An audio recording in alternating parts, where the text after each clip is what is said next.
അപ്പൊ ഞാൻ സാറിനോട് പൈസ ചോദിക്കുന്ന വിധം നീ ഒന്ന് മനസ്സിലാക്കണം. ആദ്യം സാർ ഇങ്ങോട്ട് വരുന്നു. ഈ പ്രസന്നിച്ച് നിൽക്കുന്ന നമ്മുടെ മുഖം ഇല വാടുന്ന പോലെ അങ്ങാക്കണം.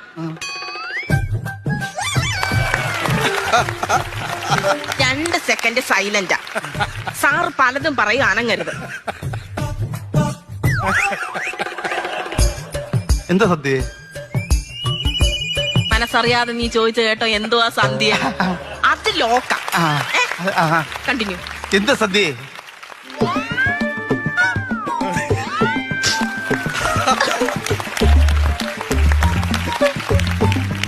കരയണോടാ. കരയണോ? വേദനിച്ച് കരയണം. അതങ്ങനെ കരയുന്ന എങ്ങനാ? പെട്ടെന്ന് കരയുന്ന എങ്ങനാ? ഈ കൈ കൊണ്ട് ഈ വിരളെ നുള്ളണം. നല്ല പോലെ അങ്ങ് നുള്ളണം. നിനക്ക് വേദനിക്കത്തില്ലയോ? പിന്നെ ചില സമയത്ത് ഈ കൈ കൈന്നിട്ട് അഭിനയിക്കും. ദോ വേദനയാന്ന് ഇവിടത്തിലടാ.